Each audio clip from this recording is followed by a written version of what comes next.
Hello and welcome to Gameday Central with the Philadelphia Inquirer. I'm senior editor DeAntae Prince, here with my colleague and Sixers beat writer Keith Pompey. Keith, how you doing over there in Philly? I'm doing well. How you been, man? How you doing? Good. I guess I should preface that by saying I'm in Chicago, otherwise it sounds a little Yeah. weird. But yeah, today we got the release of the Sixers schedule along with the rest of the NBA, the full 80. So I guess we should just kind of jump into some of the bigger topic locally for us before we get into the full schedule. I say the biggest and probably longest ongoing basketball story in Philly is really the availability of Paul George and Joel Embiid. So before we fully dive into the schedule, I guess what do you kind of expect from those two to start the year, especially with the ESPN story and Embiid kind of saying he's not going to rush back to this back to the court, and then Paul George recently had a procedure on his left knee. He was hanging outside of Sandro Pay clubs wearing knee braces. So what do you expect from those two guys to start the year with camp and the start of the season? It's one of those things where I think it could be a little bit similar to last year in regards with Embiid. But the only difference, I think that, it's going to be one of those things where Joel Embiid is going to come back when Joel Embiid's ready, right? And he already stressed that. He already said that. He put it out there. And I don't know if it's going to be a Kawhi Leonard situation. But if you remember, Kawhi missed something like 35 games. He missed the first 35 games of the season, and he only ended up playing in like 37. I don't know if Joel's going to do that, but I would be shocked unless Joel feels that he's 100%, that he's going to rush back because he knows that he'll be needed for the playoffs, regardless of what seed they get, as opposed to winning games in January. In regards to Paul George, I do think that they're going to be cautious with Paul George, but I also think that Paul George is out to prove something. I think that, he came here with high expectations, and next thing you know, like, the people in Philly think either he's soft, old, or what have you, right? Or banged up. So I think that we're going to see when he gets out there a rejuvenated Paul George, and I wouldn't be surprised if he's trying to, make sure that if he's not there at the beginning, it's going to be shortly there afterwards. Yeah, and it seemed like he pushed it to get back on the court a little bit last year too. Mm-hmm. Obviously had the hyperextension twice, and just sort of seemed a little kind of off. Couldn't get around guys the same way he usually would. Wasn't the same, defensive force that we're used to. So it'll be interesting to see what we see from those guys coming forward. But with those two kind of in limbo, I think obviously this team is going to kind of rest on Tyrese Maxey and a lot of those young guards. Namely Jeremy Kane and VJ Edgecomb coming out as the number 3 pick. I guess do you see those guys kind of being able to show the burden a little bit with those two guys kind of waiting their way into the season? I think we talked about this a little bit, kind of to reveal some of the schedule stuff, that they're going to have a little bit of a slow wade into the year, and they get a lot of home games starting out. I think it was it 14 of the first 23%? Yeah, it's what four is. Yeah, it's like it's 14 of the first 23 games just at home. That's a great question, DeAntae, because you look at these two guys and you realize that moving forward they're going to be the future with Maxey. Like, assuming that all three of them remain 76ers, but I think that for putting a lot of heavy emphasis on those two right now would be a tall task. I feel like that. Don't get me wrong. I'm not saying that they can't eventually get there. I just don't know if they're there just quite yet. I feel like that Jared McCain, as good as he is, he'll benefit by playing with PG, benefit by playing with Embiid over a long stage, because, as you know, towards the end of his last 3 games before he got hurt, he had he didn't really shoot the ball extremely well because teams guarded him. I think that with VJ Edgecomb, he has all the tools, but the one thing that Daryl Morey said is patience. Now, if I'm a 76ers fan, I would be delighted if he could, go above and beyond what everybody expects. But the fact that they still want Quentin Grimes, the fact that after they drafted him, that you want to bring him in, that's telling me that you want somebody right now who you believe can step in from day one and do certain things. Not to say that Quentin Grimes can't do it by mid-season or get better by mid-season. I just think that for what the 76ers want to do, not having Joel Embiid and Paul George is going to really set them back, and it's going to put a lot of pressure on Tyrese Maxey. Yeah, and like you said, McCain was injured in January, so he's basically a rookie himself. So there'll be two very young guys. Obviously, didn't mention Grimes in there, so we'll see what happens with his situation in the near future. I don't know. It seems like it's been a long wait. Yeah, it's crazy, right? I guess I could just throw that in there, even though I kind of don't have it written down or anything. But like, what's your feeling just about the restricted free agency situation and kind of all these guys sort of waiting around? We got Giddey waiting around. We got a situation in Golden State. So what's your feeling about that situation and really just the kind of odd free agency this year, it feels like? It's weird because I feel like of the three guys, we're talking about Josh Giddey, we're talking about the situation in Golden State. I think when we rank those situations, the least pressing of the three, and all three of them are restricted, is Grimes, right? I feel like, in Golden State, you want to get that settled. And then what Chicago gives Giddey, then what that does is it kind of like sets the market, so to speak, for Quentin Grimes. Then the Sixers could say, well, we may not give you the same thing that Josh Giddey is receiving, but at the same time, we could give you a couple $1 million less. But I also think that when it comes down to Quentin, and for all these guys, it's one of those things where the wait is so long because you're hoping that something opens up with another team where a team will get desperate and they'll throw money at you. And then your team will come back and match it. And if they don't match it, you get to go to you get to go to the team that you signed with. And if I'm Quentin Grimes right now, I'm thinking like, I really want 20 mil, right? I want to make 20 mil. But if I don't get that, what if I sign the qualifying offer of 8.7 for that 1 year? Will I ever get that money back? If the Sixers offered me 16, will I ever get that 8 mil back? Because it's a situation, DeAntae, where when you look at Joel Embiid and you look at Paul George not playing, then you're going to ball out. But if they do play, you're going to be more of a role player and you may not get that money back. So to me, I think it's a tough situation, and it's hard for a player, I guess, when you're a restricted free agent. Yeah, because that showcase that he had was really, the court was wide open for him with those two guys out, Maxey missing time for his hand. So this would be a completely different situation, a complete unknown. So it would make sense for him to kind of take what he can up front and then obviously free agency is a little different now too with the hard cap and the apron and all this stuff going on. Crazy. Teams are just dealing with free agency differently than we've ever seen. So, but I'll dive into some of the season. You wrote this is the first time that the Sixers won't be in the Christmas Day marquee games for the first time in 4 years, I believe. Mm-hmm. So basically, since Joel Embiid and Ben Simmons truly came to form, this team has been playing on Christmas Day, been playing, the big games on opening week, getting MLK Day, MLK games. Wow. What does it feel like, I guess, for somebody who's been around, seeing them kind of be shut out of this, and what does it say about the NBA's feeling about this team? It's crazy because this is actually like the second time, and both times came when they struggled. The first time came when they basically lost in the first round in a bubble. Then they were no longer in the thing anymore, right?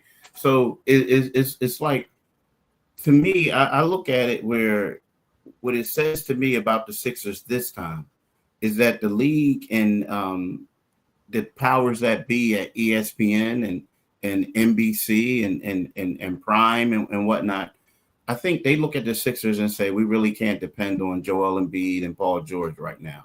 And that's not a knock.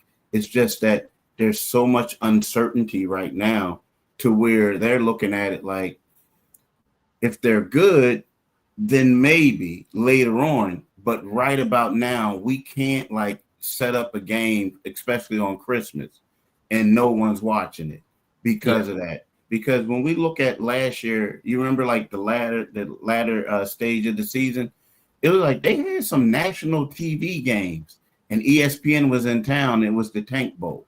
You know what I mean? Both teams were tanking, so that makes for bad television. So it's kind of like you're looking at it and you're saying to yourself, you know, the 76ers can't be trusted because of that. And then another question is, you're asking, if Joel Embiid does come back, are we going to see the version of Joel Embiid that we saw when he was benched in the fourth quarter against the Brooklyn Nets? Or will we see Joel Embiid, who closer to the guy who scored 70 points a year before that against Wemby? So there's a lot of uncertainty, I think, amongst the NBA league office and the executives at ESPN, NBC, and whatnot. Yeah, everything kind of changed after that game, didn't it?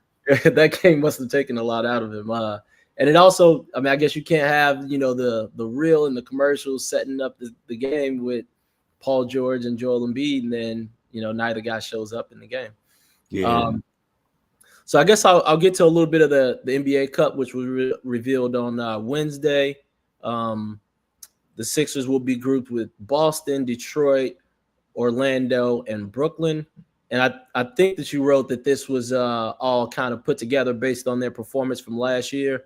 So if the Sixers were healthy, it seems like they would have a pretty good combo in here with Boston kind of doing a mini rebuild of its own, Brooklyn clearly in rebuild, and then Detroit and Orlando still kind of, you know, learning things as young teams. Yeah, exactly right. If they're healthy, I mean, you could say that they could probably contend for it because it's set up for them. But yeah, the thing is it's funny because the teams that are going through it are the three Atlantic Division squads. And you look at the Sixers in Boston, and on paper you'll say, wow, they should be the top two. But you know, right now I'm looking at Orlando will probably win that Group B, East Group B. I think Detroit, just because they're young, they're gritty, they showed some toughness, and they gave the Knicks a run for their money in that first round playoff series. So, you know, I look at that's a team that they have Duncan Robinson now. So now they have like additional shooting, and they're always gritty. So it's going to be a tough one. But yeah, if Joel Embiid and them are healthy, it's going to be good. But at the same time, it's at the beginning of the season, and we don't know, you know, what Joel is going to look like, or even if he's going to play. But if they were healthy, yeah, you would have to say that, you know, the Sixers could contend to come out of the out of that group pairing. Yeah, we have no idea what that team is going to look like to start the year. To reiterate once again, speaking of Boston, I think this kind of plays into something we spoke about a little bit to start this, where the Sixers play Boston 3 times in the first 4 weeks. They have 14 of their first 23 games at home. If they have those young guards, they have Grimes, the few big guys they went and got, Trendon Watford, everybody kind of working together and doing what they need to do, and then maybe some Embiid and Paul George sprinkled in there. Do you think this team could get off to a pretty good start? You know what? I think that they could hover around like 500, maybe. You know what I mean? Because when we look at it, I'm trying to pull up the schedule. Just because, and I'm not trying to be a hater or nothing like that, but I just think that those 3 games against Boston are cool. But I also think that it's going to come down, when you play the Celtics, it's going to come down to who's the best player on the floor. And right now I look at, Brown, right? I look at Brown and I look at Derek, right? But yeah, I mean, you look at this, I think that the 76ers will lose to Boston. It's going to be hyped up there. But I also think that they'll probably lose to Orlando. But then here you go. They got Charlotte, Washington, Brooklyn. You know what I mean? Chicago is going to be whoever comes to play, right? I mean, you know a lot about the Bulls. It's going to be more about who that comes to play. But then after that, you got Cleveland. Then you have Toronto, Detroit, Boston, Detroit. I think that's when it's going to get tougher for them. But early on, I think that the Sixers, they could be a 500 team like through the first 6 games, and then we'll see how they go.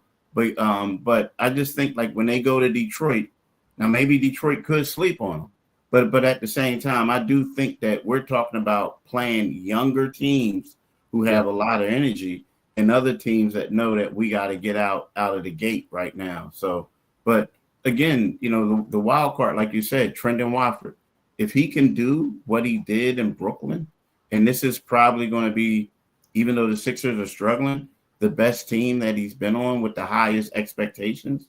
So we'll see, if he can get the rock to Tyrese Maxey, like you said.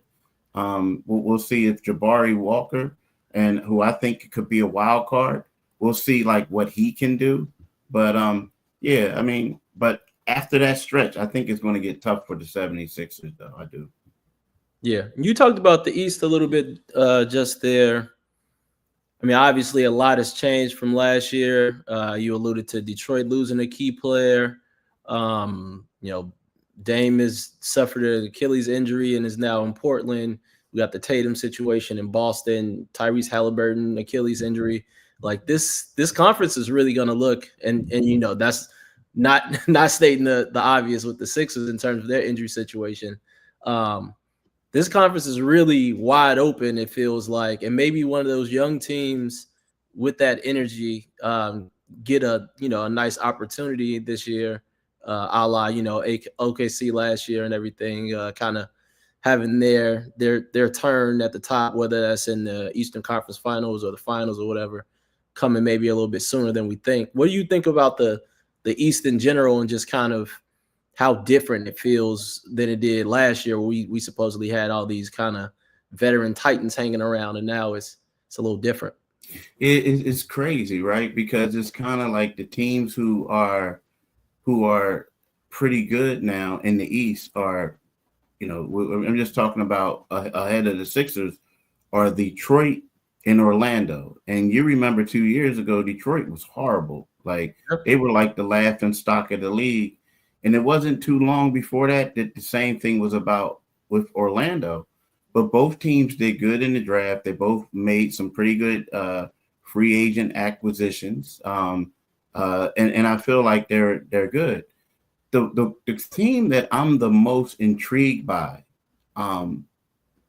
is Cleveland. And, Cleveland was a team that took everyone by surprise a year ago. And you always kept saying to yourself, I know they're going to come back down to earth. And they didn't until the playoffs, right? They came down to earth in the playoffs and looked bad. But, right now, I want to see, like, did they learn from that? I mean, do they understand, like, it's not about the first 82 games, it's about the second season. But then you look at the Knicks. The Knicks is the only team that I would say that came into last season and who had some hype, right? And they're the only team that's coming back from those 4 who still has the hype. And they upgraded with Yabusele. They added a couple other pieces. So, I'm really intrigued to see. Bridges, and I'm really intrigued, and I'm really intrigued to see what they can do. But yeah, it's completely different. I mean, who would have thought that if we're talking about this, you got what right now? If we say there's a pecking order in the East, it is Cleveland, the Knicks, the Atlanta Hawks. Then you might say the Orlando Magic, the Detroit Pistons, the Milwaukee Bucks, as banged up as they are, because everybody else is hurt, is the Bucks, and then it's the Sixers. So it's kind of like it's wide open. But we're talking about 3 teams: Atlanta, Orlando, and Detroit. If someone would have told you before the start of last season that they would be more heavily favored than the 76ers, you would probably like, dude, you don't know basketball. You don't know what you're talking about. Yeah. Some players moving around. The Chris Stapps thing in Atlanta should be fun to see with Trey. you kind of combed through a little bit of the season earlier, and we talked about this a little bit off mic. Just the Sixers usually have one of those months where there's sort of like a gauntlet. Usually it's like come back from All-Star, and then March is just like, the Western Conference trip from hell. Mm-hmm. This year seems like it comes a little bit earlier. We kind of pinpointed that December slate where they get, I guess it kind of starts with the Warriors. Mm-hmm. And then you get Milwaukee, Lakers, Knicks, Dallas, Chicago kind of cuts it a little bit, and then you go OKC, Memphis, Dallas, Denver. Like it's a pretty tough stretch. What I guess is that sort of the toughest stretch you see on the schedule? Is there? You know what? That's the first one of two. That's the first one that they have of two. But luckily for them, the second one is a home game. And you're right. Like we look at that, right? You mentioned those teams. You have Milwaukee. Milwaukee is banged up a little bit, right? But then you talk about Dallas a little bit, Brooklyn, but and then Chicago. But outside of that, all those teams are like contending squads. Yeah. And when you look at that stretch, there's one point where you have Oklahoma City, Memphis, Dallas, New York, and Denver. That's a tough one. And when we talk about it, the first four of those games are out on the road, like on a West Coast trip. But then they come home, they play Denver at home, and this is the second tough stretch to me. Then they have Washington. But then they have a game against Orlando, right? Now they have two games against Toronto. And the only reason why I'm saying that's going to be tough for them is because the Sixers typically go to Toronto and lose. Like, even with Nick Nurse being the coach up there, like before that, they would go and lose. I don't know if they're hanging out with Drake. Who knows? I'm just throwing that out there or whatever. But then, so they got the back-to-back against Toronto. And then after that, they have two games at home, a two-game series at home against Cleveland. Then they play Indiana, which is a wild card because we don't know what Indiana's going to look like. But then they have Phoenix, another one. But then you have Houston and New York. So right then and there, that's another tough stretch to me. Yeah, that's a tough team. Not to mention just because they got KD over there now. Yeah, it's going to be tough. It's going to be a tough one. But luckily for them, several of those games are at home. Like I believe it's the first two games against Cleveland is going to kick off a 6-game homestand. It's crazy. Now they do have a West Coast trip in February where they play the Clippers, Golden State, which is bizarre to me. So they go to Clippers and then they fly up to San Francisco to play Golden State and then fly back to LA, then go to Phoenix and Portland. They should be fine with those last two games, but man, that's a crazy road trip. Yeah. And you wrote this too. I heard you talk about back-to-backs in there a little bit. And you wrote this too, that the Sixers, I believe, have 16 of something during the season. Will that kind of amount to the hated scheduled loss situation for the Sixers? I think it will. A lot of those guys won't be playing in back-to-backs, even if it's Maxey, because he's taken on so much this year. There might be some back-to-backs where he's held out as well. Yeah. I think it's going to schedule loss. Like, for instance, they play at New Orleans and Minnesota on the 21st and 22nd, right? So if you're the 76ers, you got to say to yourself, like, all right, now, do we think we can beat the Pelicans without Embiid? So if that's the case, then Joel, we'll just see you in Minneapolis, right, for the next day, get a good night's sleep. So I think that. But then when we look at the Clippers and Golden State, those are two crucial games. And I think we're going to get a scheduled loss for one of them, depending. So, I wouldn't be surprised if Joel Embiid stayed and played against the Clippers and he stayed in LA, right? The team flies to Golden State and then he catches up with them when they return on the 4th. So yeah, I think we'll see a lot of them. And then not only him, what about Paul George? You know, he could be a guy that could be could deal with not playing in a lot of back-to-backs Yeah, as well. that's from all three of those guys. We'll see a lot of time sort of sitting in some of those back-to-back situations. I guess one other thing we could talk about before we kind of cut out. It feels like, well, it felt like last year a lot was at stake just because they made the big move. They brought Paul George in. Now that didn't work out, it feels like there's even more at stake this year. You know, if you're Daryl Morey, if you're Nick Nurse, if you're anybody near a front office, especially with the way the NBA has been working nowadays with coaches and front office folks. I guess what do you think, or what player or what person do you think has the most at stake this year? Maybe I already said the name, but just what's your feeling on that? You know, that's a great question because, you know, when you look at it, I think if there was a person who has the most at stake, a person that's a non-player, I would have to say is Daryl Morey. You know, because when you look at Daryl Morey, you know, Daryl Morey came here from the Houston Rockets because, you know, they looked at him as someone who could elevate the franchise. It was a lot of, you know, celebrating going on. And when we look at it, you know, the Sixers, the last 2 years, they played in the play-in for the first time, and then they didn't make the playoffs. So that string of seven consecutive playoff appearances, you know, is over with. And the team, you look at it, the team is going backwards. Now, if there was a player, you know, my thing is I feel like the 76ers are going to have a hard time moving Joel Embiid and also moving Paul George. But, you know, Joel was a former MVP. You know, he was a 76er. He'll probably be a 76er throughout his career for life, as they say. I think it's Paul George. You know, I think that, you know, the fact that he came here with so much fanfare and making money, and now the people who were criticizing Tobias Harris are saying, man, we really messed up by not keeping Tobias. So with that being said, they're both two tough contracts to move, but I do think that Paul George has a lot at stake, and the fact that Paul George has a lot at stake, and among some of the other things that happened, is all going to like fall on the lap of Daryl Morey. Like, why did you give him that money, knowing that no one else was willing to give him that extra year?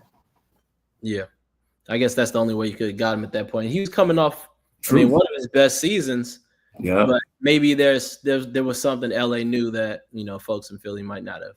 So yeah, I mean, that's the crazy part. Like, you know, I hate to say it, all of it, you know. And here's the thing: no one, when he did it, you know, a lot of people in Philadelphia loved it, right? And then he had a bad year. Yeah, everybody, you know, 3 a.m. and everybody was buzzing. Everybody was ready. Yeah. So, you know, so that's just how it goes. So we'll see. But I do feel like those two, the player, Paul George, the executive, Daryl Morey, they both have a lot at stake this year. And that's why I think that Paul is going to be a little bit motivated. You know what I mean? Like, I think this is something different, a different culture in Philly, with the fan culture. And also he had 2 injuries early on, the same injury, the hyperextended knee. Yeah. And that set him up from the start. Yeah. All right. So I guess we'll see. You know, the schedule's out now. NBA will go dark for a couple more months, and then we'll be up and running in October. But I'm DeAntae Prince. He's Keith Pompey. This is the Inquirer. Bidding you adieu.